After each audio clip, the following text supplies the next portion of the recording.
Kehadiran Malik Arifin Siregar merupakan kebahagiaan bagi artis Moza Paramita dan ibunya, pengusaha Dewi Motik Pramono. Maklumlah bagi Moza, kelahiran putra pertamanya adalah sebuah penantian panjang setelah 4 tahun ia menjalani bahtera rumah tangganya bersama suaminya, Panya M. Siregar. Moza melahirkan putranya yang berbobot 3,37 kg dan panjang 51 cm itu pada hari Rabu lalu di Rumah Sakit Bersalin Bunda.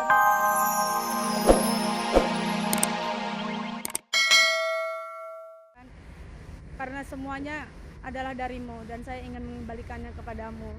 21 tahun menderita tumor tentu penderitaan yang teramat sangat bagi Dian Piscesa.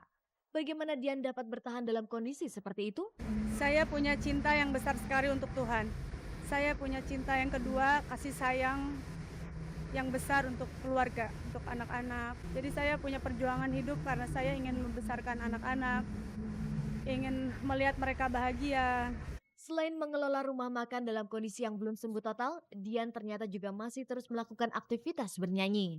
Baru-baru ini ia katanya akan meluncurkan album baru. Kerjaan nggak ada yang tertunda semuanya karena pada prinsipnya kan kita ada pembagian waktu ya. Nyanyi berjalan terus. Kemarin kan baru ngeluarin lagu album Sunda ya. Album Sunda udah keluar. Eh, Terus show-show masih, tapi sebulan ini saya istirahat dulu karena kegiatannya banyak menyita di restoran ya. Ternyata restoran tuh nggak gampang, berat sekali pengontrolannya. Jadi ya ada beberapa yang saya tolak lah. Sebenarnya apa yang mendorong Dian membuat rumah makan? Emang saya senang aja masak, saya hobi masak. Dari dulu saya hobi masak. Jadi itu cita-cita saya aja dari dulu.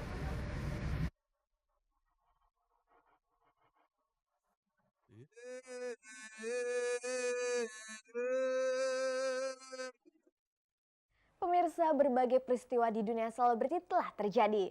Dan tim Cek dari Cek telah menyiapkan berbagai berita hangat, ringan, dan menarik yang sayang jika dilewatkan.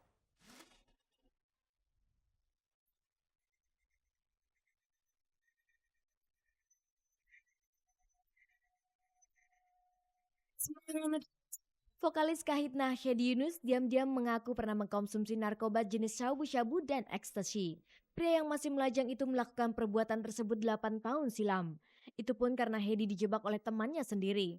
Merasa dijebak dan sama sekali tidak mendapatkan faedah dari barang-barang haram itu, akhirnya Hedi memutuskan menyetop kecanduannya terhadap narkoba pada bulan September tahun 2000 silam. Kini setelah terbebas dari cengkeraman narkoba, pria yang pernah digosipkan menyukai sesama jenis itu aktif mengikuti gerakan-gerakan anti narkoba. Salah satunya baru-baru ini ia masuk dalam organisasi Kami Pulih yang diketuai oleh Guru Soekarno Putra. Kami Pulih adalah kelompok anak muda Indonesia dalam pemulihan, kelompok swadaya anti narkoba yang menaungi para mantan pecandu narkoba di tanah air. Meskipun mengaku sudah benar-benar pulih, keikutsertaan Hedi dalam organisasi anti narkoba itu bukan tanpa alasan, apalagi kalau sekedar hanya disebut sebagai mencari sensasional saja. Ia sama sekali tidak setuju. Perusahaan juga saya bukannya mau cari sensasi enggak, tapi tiba-tiba keluar aja dengan sendirinya karena selama ini saya nggak pernah ngomong. Jadi ya mungkin beberapa tahun yang lalu waktu-waktu baru-baru saya selesai gitu, saya masih belum berani karena ya tahulah resiko profesi dan sebagainya. Tapi sekarang kesadaran penuh, insya Allah bukannya saya mau cari sensasi, tapi saya nggak mau bohongin diri sendiri, nutupin masa lalu. Semua orang punya masa lalu. Memang tahun-tahun terakhir saya pakai gitu sabu ya waktu itu. Antara udah capek tapi nggak tahu gimana caranya nih mau selesaiin ini gitu karena ayo terus aja gitu. Datang lagi setannya itu datang lagi terus. Tapi alhamdulillah akhirnya tiba-tiba pada satu malam tapi selama itu saya punya keyakinan juga. Saya yakin satu waktu saya harus berhenti. Saya pasti akan berhenti. Karena ini sebetulnya dari hati nurani saya tuh ini bukan ini gue ini bukan saya ini bukan ini. Alhamdulillah tahun 2000 September tiba-tiba saya malam itu berhenti aja gitu. Saya pecahin semua alat-alatnya dan sebagainya gitu. Berhenti aja gitu. Ada yang ngingetin sih temen. Dalam keikutsertaannya itu, Hedi menyatakan dirinya sanggup menjauhi narkoba lagi. Ia juga bersedia menyampaikan pesan-pesan kepada teman-temannya akan bahaya narkoba.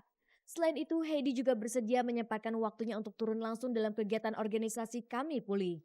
Sikap yang Hedi ambil ini katanya sebagai wujud kepedulian terhadap bahaya narkoba. Yang pernah saya rasain, kita mau diingetin apapun, mau dicambuk, mau diikat, mau dirantai, nggak akan mempan. Jadi harus muncul niatan dari diri kita sendiri 700%, bukan 100%.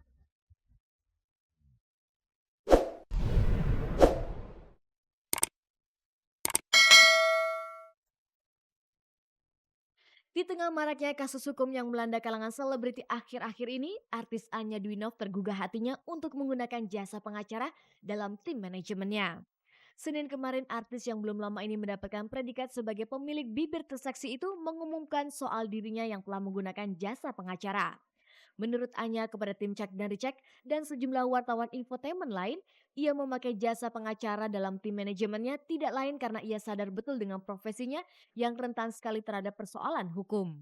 Namun di tengah upaya Anya memakai jasa pengacara untuk membantu kegiatannya sebagai artis, muncul spekulasi kalau Anya hanya mencari sensasional semata. Bahkan ada anggapan apa yang Anya lakukan itu tidak lebih dari upayanya untuk meningkatkan popularitasnya belaka. Maklum, Anya memang dikenal sebagai artis pendatang baru. Terhadap hal itu, apa komentar Anya? Yang saya jalanin ini kan bukan mencari popularitas, malah saya pingin supaya orang-orang sadar gitu ya, kalau misalnya berhubungan kerja atau mau bekerja sama dengan saya enak karena Anya udah ada legal advisor-nya. Anya memakai jasa pengacara yang namanya tidak begitu terkenal, padahal begitu banyak pengacara beken yang jam terbangnya sudah cukup tinggi dalam menangani kasus-kasus selebriti.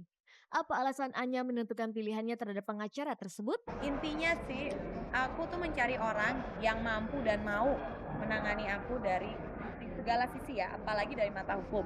Untuk kebutuhan jasa pengacara, berapa besar dana yang Anya alokasikan dari pendapatannya sebagai artis? Wah, itu rahasia dapur, rahasia urusan dalam negeri lah.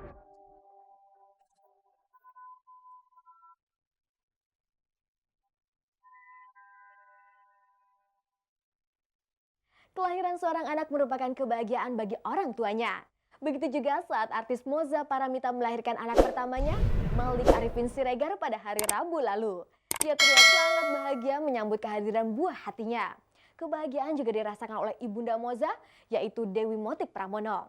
Bagi Dewi Motik, Malik Arifin Siregar merupakan cucu pertama yang telah lama ia nanti-nantikan. You close your eyes and leave me naked by your side. Kehadiran Malik Arifin Siregar merupakan kebahagiaan bagi artis Moza Paramita dan ibunya, pengusaha Dewi Motik Pramono. Maklumlah bagi Moza, kelahiran putra pertamanya adalah sebuah penantian panjang setelah 4 tahun ia menjalani bahtera rumah tangga bersama suaminya, Panya M. Siregar. Moza melahirkan putranya yang berbobot 3,37 kg dan panjang 51 cm itu pada hari Rabu lalu di Rumah Sakit Bersalin Bunda Menteng, Jakarta Pusat pukul 5 sore. Persalinan dilakukan melalui proses sesar. Selain sang suami, kelahiran Malik juga ditungguin neneknya Dewi Motik. Bagi Dewi Motik, kehadiran Malik Arifin Siregar adalah kebahagiaan yang tak ternilai. Sesuai janjinya, wanita yang punya hobi mengoleksi gelas berbentuk mug itu akan memotong 4 ekor kambing besar untuk akikah cucu pertamanya. Saya dulu nazar menyambut si bayi ini udah 4 kambing besar sekali bandot yang disumbangkan kepada yatim piatu. Itu udah niatan kita, udah diselesaikan hari pertama setelah hari bayi lahir. Selain menyembelih 4 ekor kambing, Dewi Motik juga sudah punya rencana jangka panjang untuk Malik. Ia berencana akan memerhatikan betul pendidikan sang cucu. Dewi Motik akan menyekolahkan Malik di sekolah khusus yang sengaja akan dibangun untuk cucunya kelak. Kita punya sekolahan Yayasan Rahman Motik, jadi insya Allah udah ada sekolahannya sih yang dekat rumah lagi. Keinginan Dewi Motik meminang cucu memang sangat besar. Bahkan sudah lama ia mendambakan panggilan nenek. Rasanya bahagia, saya baru ngerti apa yang dikatakan kebahagiaan sebagai seorang nenek ya. Saya rasa ada satu posisi yang keriput, yang tua ya, tapi semua perempuan kepengen punya posisi itu adalah sebagai seorang nenek ya. Jadi saya pikir jadi orang tua ya, namanya jadi panggilan nenek itu adalah impian semua perempuan. Kehadiran Malik Arifin Siregar tentu akan menciptakan suasana baru dalam rumah tangga Moza dan Dewi Motik. Mungkinkah Malik Arifin akan menjadi rebutan di antara mereka untuk saling mengasuhnya? Kedua belah pihak udah gini, siapa yang mau ngasuh atau mau ngambil anak terserah apa aja gitu. Jadi yang penting kan kooperatif gitu ya. Ini tergantung dari sayanya. Yang penting saya ada dulu. Terus udah gitu nanti kan enak, aku kan di tengah-tengah gitu kan. Ibuku di pusat, orang tuaku orang tuanya suamiku di selatan, aku di tengah. Jadi siapa yang mau datang aja tinggal datang di tengah.